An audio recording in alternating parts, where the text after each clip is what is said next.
And spawning in the top right hand corner of Amygdala, we have our Peruvian Protoss player. We have our purple Protoss. It is Daryl. And spawning in the bottom left hand corner, we have our green Protoss player, usually Terran, but here he is rocking Protoss from the land of Spain. It is AquaroN. Here we go. Now, before this event, I would have said that AquaroN is the best player in Spain. 100%. He is the best player. We have had a couple of others, of course, especially in many years past, back in Heart of the Swarm, even early Legacy of the Void. Players like Vortex, players like Luciferon were not even just the best players in Spain, but they were some of the best players in all of the foreign scene and the foreign community outside of Korea.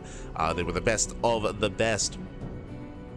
In more recent years, AquaroN, he's a younger player. He did rise through the ranks. I'm thinking of another player that starts with M. Does anyone remember? There's a player that starts with M. Am I thinking of...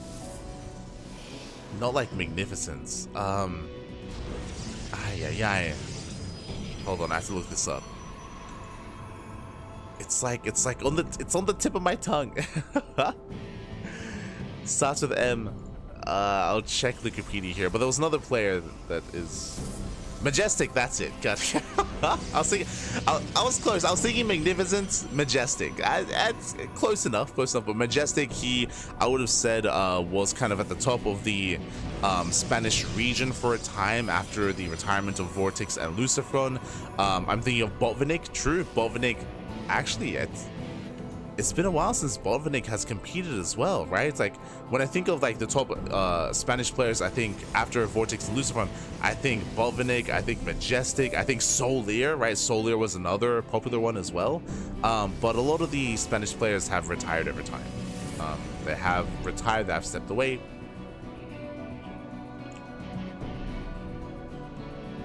Just checking, yeah, Solier hasn't been competing in quite some time, actually.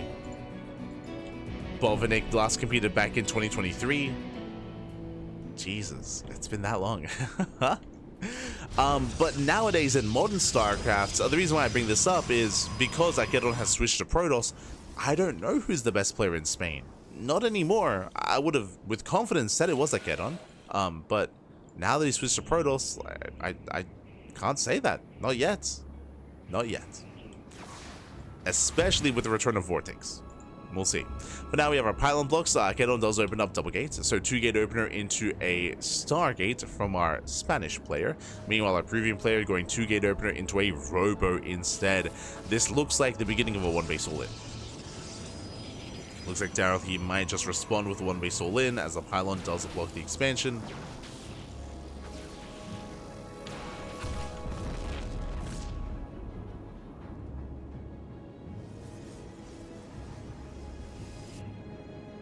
So here we go. Adepts, they do threaten a shade. Daryl does wall off.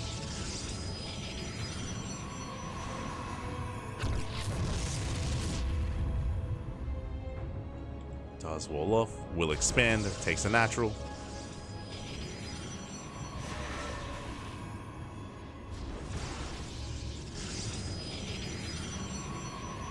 So far, Daryl, he is keeping up. He's maintaining himself. Oracle's moving out. Here comes that prism here from Daryl. Daryl does expand, so he's not going for the 1-base all-in, but still hyper aggressive here. Can soon move out with that prism. AquaroN will confirm. Makes his way into the main.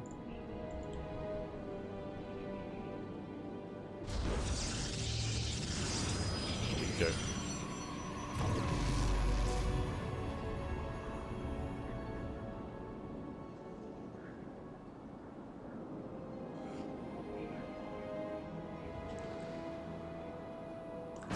As AquaroN, he does reinforce. The first Oracle is deflected. We have a second Oracle moving out. Bearing in mind, 2 Oracles, they can one-shot workers. Oh, and Daryl, it does leave his army idle. Sentry goes down. Nice pickup.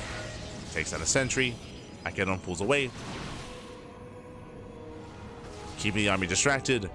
And while AquaroN distracts, here come the Oracles. Now, there's no shield battery. There's no shield battery in the main base. Workers are going to be one-shots. They're going to be going down one after the other. Some split attacks, not really targeted here from AquaroN, but regardless, damage is being done. Yeah, workers are falling. This is critical damage. 16! No, 16 pros go down. Daryl, he was distracted. Attention here at the natural, and he's being pulled apart. He's just being pulled apart left and right. GG gets called, and in one fell swoop, AquaroN will take game number 1. Whew. GG. Does take the first game. Again, Daryl, unfortunately, his attention was split. He was distracted, and in that moment of, again, distraction, he was just pulled apart left and right. You cannot make these mistakes here, not even against a player like AquaroN, even off racing as Protoss, or even main racing as Protoss. Cannot afford that. With that, AquaroN does take a lead, and we'll see if Daryl can make a series out of this. We're going to be jumping into game number 2. Game number 2 is going to be here on King's Cove. Let's go. Jumping into game 2. Featuring this map for the first time tonight, a much larger map in the map pool. And because it's much larger, we may be able to embrace a longer game. And spawning in the bottom right hand corner of King's Cove, we have the Peruvian Protoss player, the purple Protoss. It is Daryl.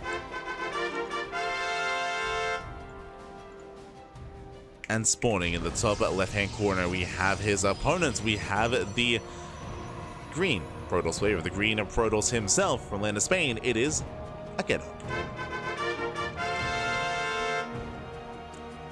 No Filipino players in HSL. I mean, I don't think I would count Filipino as Spanish-speaking necessarily. It's similar. It's similar, I suppose. Like, there are some shared words. Like, I can hear two Filipinos speaking to each other, and I can, like, kind of, like, with context clues, like, guess, like, as to what's happening in the conversation. But, yeah, not quite Spanish. Not quite. It's, in a way, it's, like, it's similar to Spanish as to what's, like, I don't know, like, Portuguese is to Spanish, which is, like, or, like, Italian is to Spanish. Which is, like, similar. I mean, actually, I would say I understand Italian more than I understand Filipino. True. True. Is that close enough? Can we get Baby Marine in here? Can we? I like how my assumption is that if we allowed Italians to play, Baby Marine would play, but Raynor would not, because Raynor, he's still lost in the rift, is the reality. He's he's still lost to us. In the void. Never to be seen again. Smurge.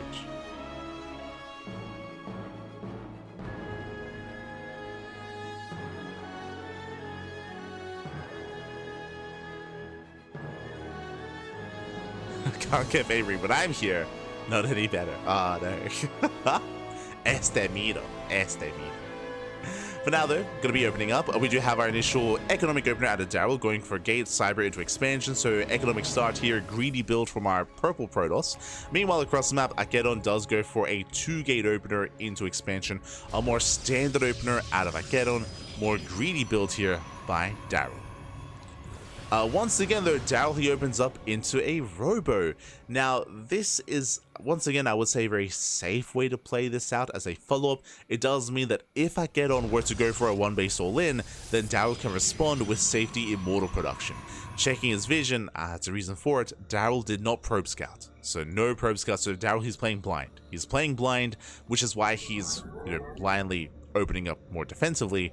Hallucination moves out, and now he will confirm the opener, the build of choice. Hallucination confirms the expansion. Now Daryl knows he is safe. Likewise, AquaroN also scouts across the map.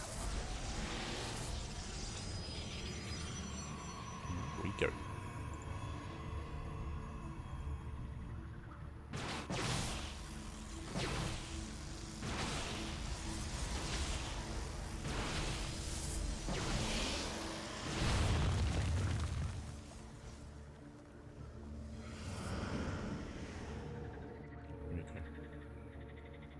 Languages are all the same.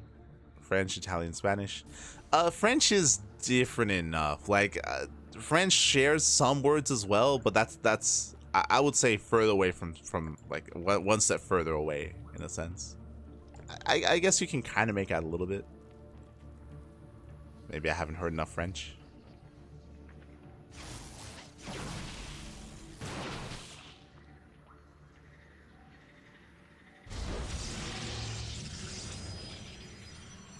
I remember taking Italian in high school and being like a Spanish speaker. Easy A's, mate. It was it's just the same. It was just, let's go. We cheated, man. We cheated. Whole Spanish. As we do have Daryl moving out, does confirm the third. I mean, again, I should reiterate this. As we mentioned at the start of the game, here on King's Cove, larger map, right? This is one of the largest maps in the map pool, so as opposed to what just happened in game one, which was hyper aggressive, we do expect not just economic openers, but mid game, right? We expect mid game, maybe even some late game. I'm getting ahead of myself there though. But both players should be working towards their third expansions. Daryl, unfortunately, he does scout the third, but he has yet to respond with his own. He throws out extra gates instead.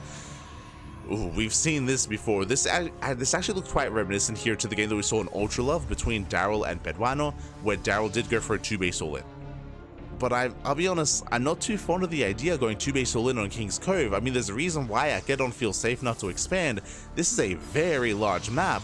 And there we go, more gates. Yeah, we have confirmation, 2-base all-in. 2-base all-in, we're getting up to 6 gates here already, working towards +1, early +1, into Immortal production, into Archons. So this is the same build, but on Ultra Love, the rush distance is so short, you can go from side to side, from end to end without too much issue here and punish a player.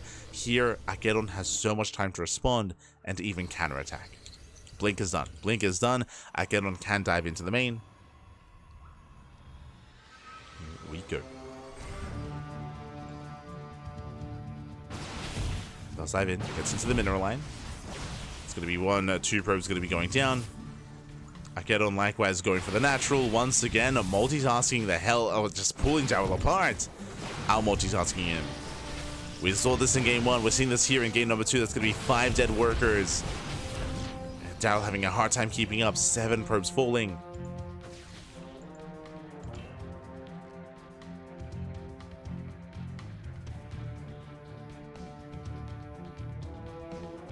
AquaroN does attempt to contain. Will slow Daryl down. Behind this, getting to his own gateway setup into charge, into +1. AquaroN building up back at home. Keeping his army active here, just containing his opponents. Making sure he spots any kind of move out. There it is. Waiting for +2.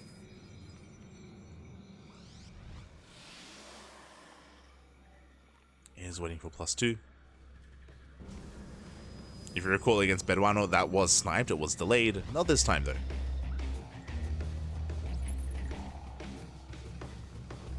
This time Daryl, he can commit.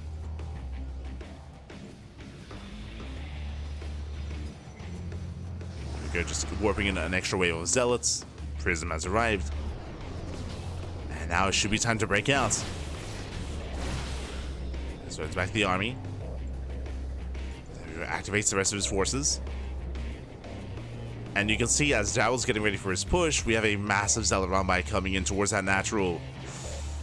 Is on the way. Daryl is going to commit.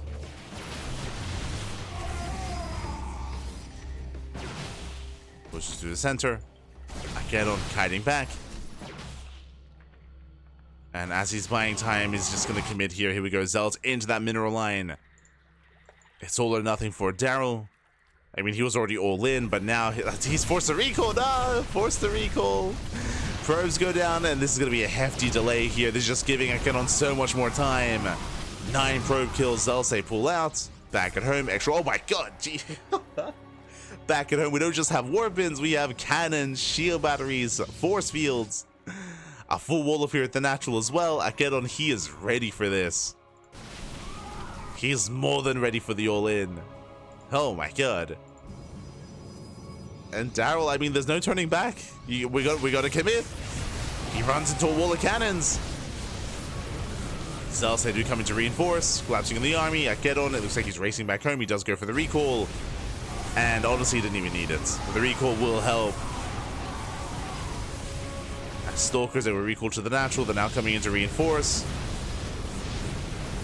Daryl, he will not be able to reinforce his army though. The prism goes down, massive snipe. And with that, AquaroN completely shuts Daryl down. GG gets called, and AquaroN will take a 2-0 lead. GG. Whew. GG, well played, AquaroN. He will claim the series, but as a reminder, we are playing all 3 maps regardless of the score. So Daryl, he will have another chance. But there were a lot of similarities here between Game 1 and Game 2. Game 1 was very short, was very abrupt, that is true.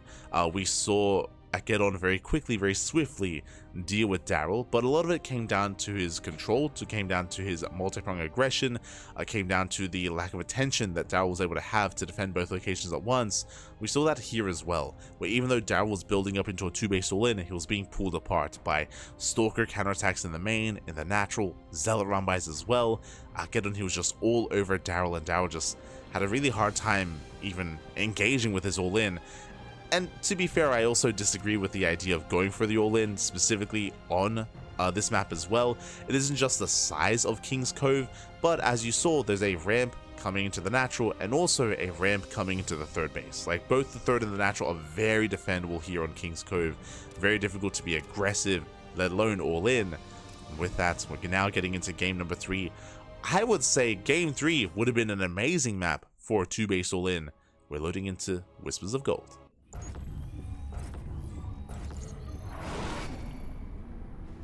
Here we go. And spawning in the bottom right hand corner of Whispers of Gold, we have the Peruvian Protoss player. We have the Pro Bowl Protoss representing clan NWCE. It is Daryl. And spawning in the top left hand corner, we have his opponents. We have the Spanish Protoss player, the Green Protoss. Used to be Terran, now has embraced his inner self. There's no hiding it anymore. He is Protoss, he is AquaroN. He was always Protoss. Aye. See, unlike Clem and unlike Raynor, who they're coping, like Clem is like, oh no, I'm Terran, guys. Really, I am. Nah. The mask is off. Just Protoss. Clem will get there eventually. Same with Raynor. It all starts with just one matchup, and then it just persists, it overwhelms, and it just takes over everything. Oh no. Then they'll go full AquaroN. Until then, 2-gate opener. 2-gate opener out of Daryl, likewise 2-gate opener out of AquaroN as well.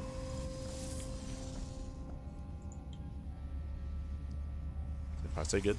Mirrored builds. And welcome one and all to Whispers of Gold, again on a smaller map like this, especially as opposed to some of the defensive features on King's Cove. There's no ramp coming into the natural, there's no ramp coming into the 3rd, there is a wide ramp coming into the triangular 3rd base with rocks that you can knock down. Like, all-ins in general hit so much harder on this map. This is where I would have loved to have seen Daryl embrace that build, but now he's already revealed his hand in the previous game, and now there's just a lower chance that it's going to work.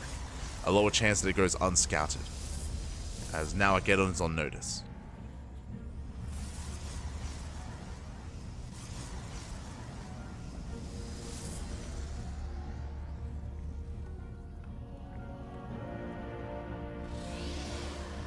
Is on notice.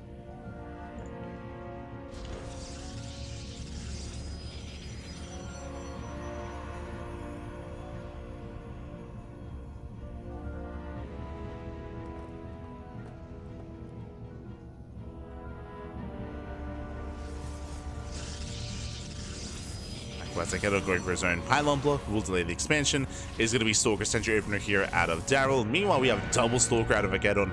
Not just double Stalker. Do you see what I see? I see a 3rd and 4th Stalker on the way. AquaroN, he's committing. He does commit. Hyper aggression out of AquaroN.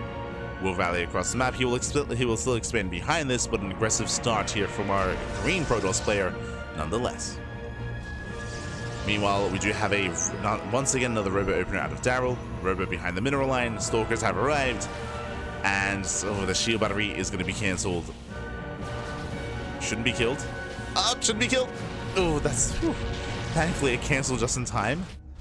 Aye. Does cancel.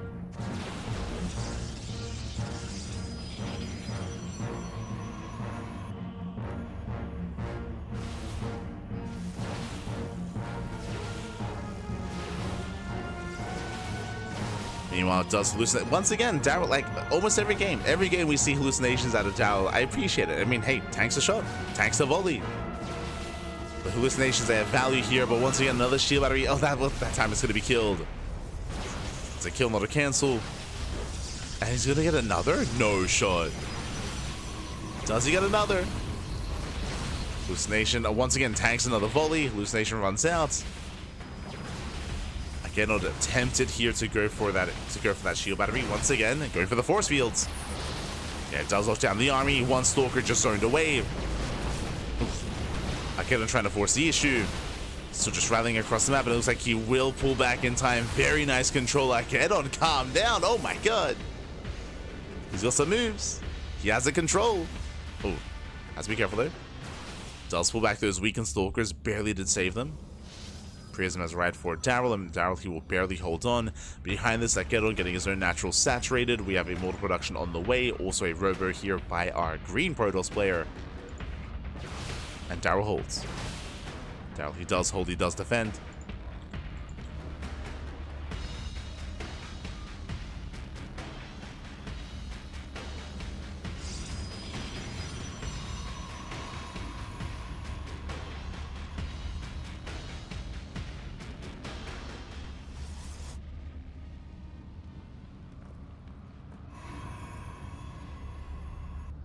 Does hold. Likewise, Daryl moving out with his own drop. I mean, he has to do something across the map. While the players just calm down, they build up. We had an intense early game, but now we can embrace something a little bit longer.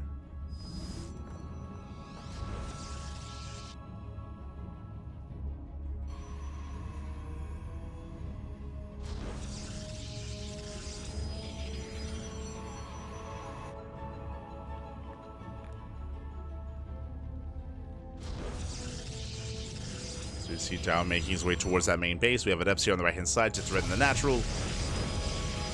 AquaroN, he doesn't expand. He throws down 2 more gates. Throws down 2 more gateways. Still playing very safe, building up on 2 bases. I mean, we spoke earlier about the size of the map, how small Wisps of Gold is. So unlike on King's Cove, where AquaroN took a faster 3rd base, we don't see that here at all. Instead, we have 2 base play from AquaroN, getting up to 4 gateways. Meanwhile, it's Daryl instead who's the one who expands off of a 2-gate setup. So very greedy here from Daryl. Daryl's going to be the defender, setting up extra shield batteries, extra pylons, and soon AquaroN's going to push.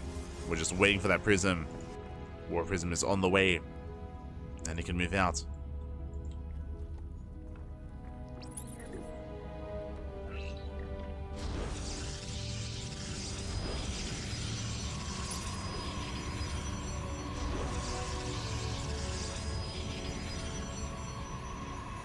Can move out. Here we go. Prism has arrived, and here comes the push.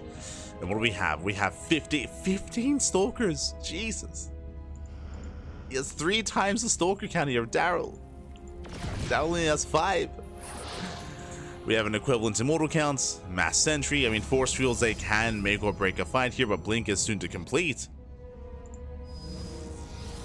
Daryl, what does he have going for him? He has +1. He has +1, and he has an abundance of sentries. So he can try to pull off a defense. It's like AquaroN, he does commit in. Oh, it does attempt to. Once again, they're being forced back. AquaroN dropping into the main. It does wing forward. Alas, Daryl out of position complete. Oh no, he's out of position. And now we can force field. We can force field the ramp. But Daryl, he's locked out of the main base. He has been out of position. There are the force fields, and Daryl, he cannot get in or without a recall and the expansion force. There is no recall. Prism goes down as well. And that's going to be game. That's going to be game then and there. Daryl, he can do nothing about this. He's stuck on the low ground. He can try, but he can fail. He can fail to push out the ramp. There's another force field. He's just being torn apart here. Ay, ay, ay. Catching out the reinforcing immortal. Takes down the cyber core. No more stalker reinforcements.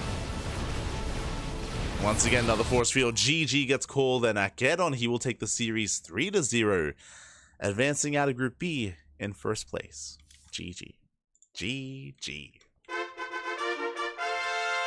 Congratulations here, AquaroN. He will take it. A very impressive performance. And again, I was most curious as to what AquaroN's Protoss was looking like, and what he was what he was looking like, and kind of his form here as Protoss. So far looking quite strong. I appreciate the variation of builds as well. That's also important to take note of, is that we did see some economic openers, we saw some more aggressive openers. AquaroN clearly, like, he is a little bit more well versed with his Protoss. He isn't just stuck to like one build or one playstyle, which is something that does happen from time to time when a player first does attempt to play another race. But AquaroN, no, he is looking quite solid here, and with that, does claim the series. GG. GG well played. As I do have to update our scoreline, my apologies.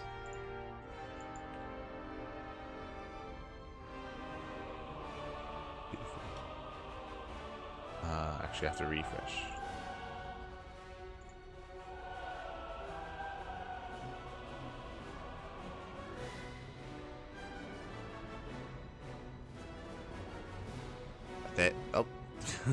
There we go.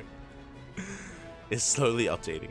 Yeah, with that, we are going to be wrapping up our Group B highlights. Hold on, this is a little bit slow for some reason. What if I do this? Yeah, beautiful. So again, AquaroN does take down Daryl 3-0, and it was Peruano who took down Daryl 2-1 as well. Do apologize for some of the delayed results updating there, but we'll fix that up momentarily. Again, there were a lot of matches that did occur in Group B as well. By some other more unknown players, we had Havertz, which is a Bolivian Zerg player. We had Albert, which is a Spanish Terran, and of course Daryl, Peruano, and AquaroN. Honestly, I would have loved to have seen Peruano versus AquaroN. They actually had a back and forth. AquaroN did win the series 2-1 over Peruano. I'm spoiling this just because I don't have the replays. This is a replay cast, and players did submit their matches, but I don't have the replays of AquaroN versus Peruano. Otherwise, I would have jumped on that. I would have jumped on that series. I would have loved to have seen them face off against each other. I would have loved to have seen how Peruano brought AquaroN down, and I feel like there would have been a better insight as to the state of play of AquaroN, but I don't have those matches. Unfortunately, I do not have those matches. Regardless, Group B did conclude, and both AquaroN and Peruano did make it out in first and second place, respectively. So they did make it out of Group B. Likewise, Special and Fairy Spitter did make it out of Group A. And tomorrow we're going to be back with Group C. Now, Group C, we're going to be featuring a little bit more of the group. We have players like Chem, Zions, Boreal, Temi, and Ares. So a lot more notables in Group C. Group D has Mute, Luciano, Bombilla, Tanihos, and Lillian Luna as well. Again, I was shocked to see Bombilla. Bombilla, I have not seen him play in a very long time. Actually, hold on. Let's check his Wikipedia. Now, as to hazard a guess, I would assume that Bombilla, he last played like in 2022. Yeah, there it is, 2022. That was the last time. How do we know, Pat? How do we know? That was the last time he competed, so it's been years. It's been so many years since Bombilla was last competing, and I don't even know if I want to count this because apparently he played only in one tournament in 2022. Really, before that, he was last really active in 2021, competing in La Llama Dorada, which was an event that we actually hosted. Fun fact, we actually ran that event, La Llama Dorada, and Taco Cup number 6. So it's been a long time, very long time since Bombilla was an active competitor. So yeah, I look forward to seeing him again. It's been many years. Luciano, good friend, near and dear to our hearts. Mute, of course, another up and coming, more modern player is what I will say. He's been very active as of late.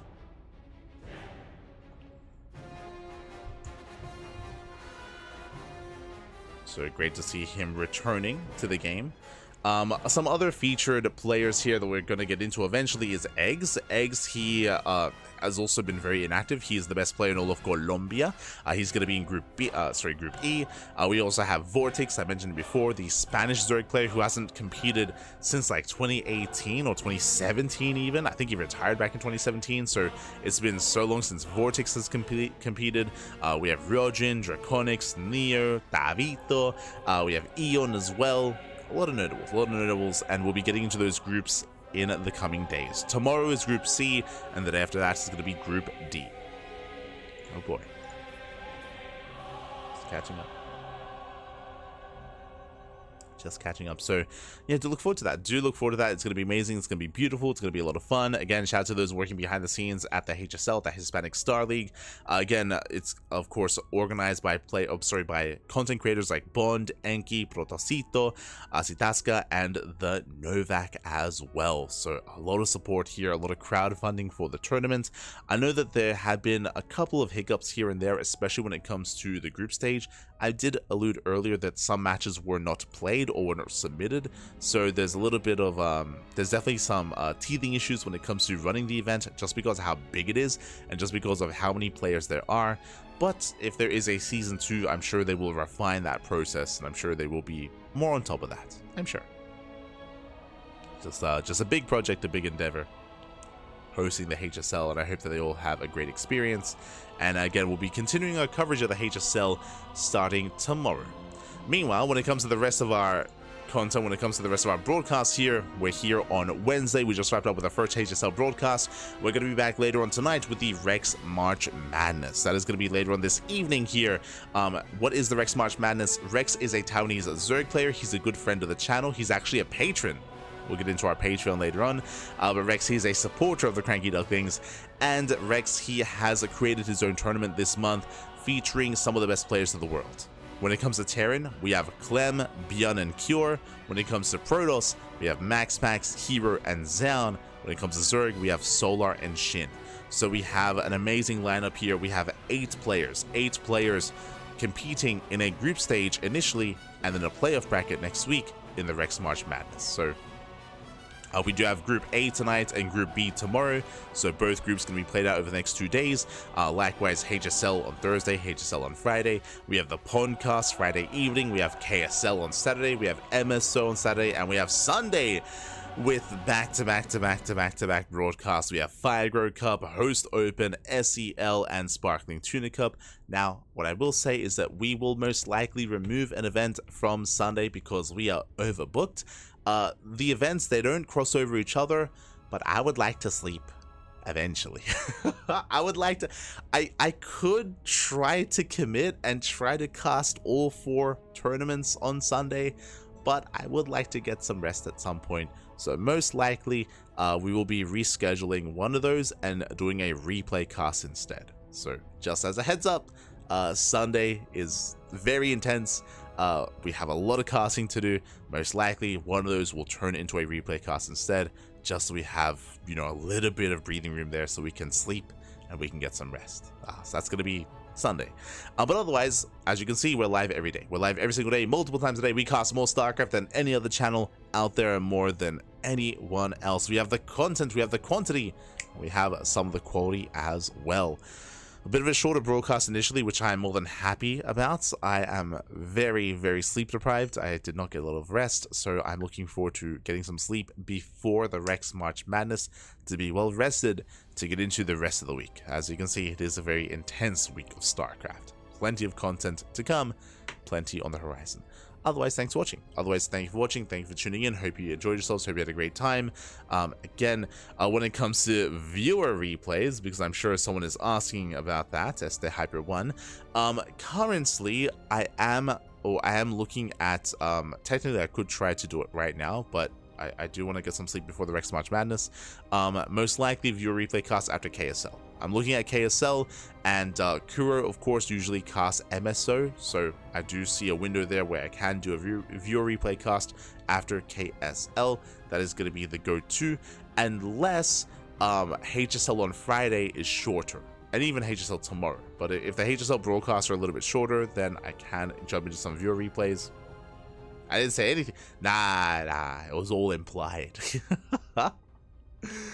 So soon TM is the answer to viewer replay costs. Soon TM, Papi, soon TM. Otherwise, I'm gonna go and get some rest. I'm gonna calm things down. If you want to help support the CranKy Ducklings, bam, you can do so via Patreon. You can see the Patreon just underneath the graphic. We actually have to update that, I believe, as we did get a recent boosted addition to our Patreon. So thank you so much to all of our supporters. Thank you so much to all of our patrons. Our Patreon is completely funding our online tournaments, events like this, like Sea Duckling Open, Sparkling Tuna Cup, and Master Swan Open as well. We do host 3 events on a regular basis, and the Patreon does fund them, does support them, does grow them as well. So you can help grow the community, you can help grow the StarCraft scene via Patreon if you wish. So thank you so much to all of our supporters. Otherwise, we are going to be wrapping up here for the morning, and again, we're going to be back later on this evening in 8 hours. We're going to be back in 8 hours time with the Rex March Madness. That is the plan. Ooh, that's our schedule for the week. That is our weekly schedule, so do tune in. Once again, if there is something that you like here, if there's something that you see that maybe you can't watch it live, it's difficult to watch all things StarCraft. There's just so much StarCraft going on, so watching everything is almost impossible, depending on where you are in the world and where your time zone is, how much free time you have. But if you see something here, if you can't watch it live, then check out our YouTube !socials in the chat, and you'll get a link to our YouTube channel. We do, there we go. We do upload to YouTube on a daily basis, and we also stream. We dual stream on Twitch and YouTube as well. So the VODs are all on YouTube, so you can find them there at a moment's notice. They're all available, so you can tune in at your own convenience. Otherwise, thanks for watching.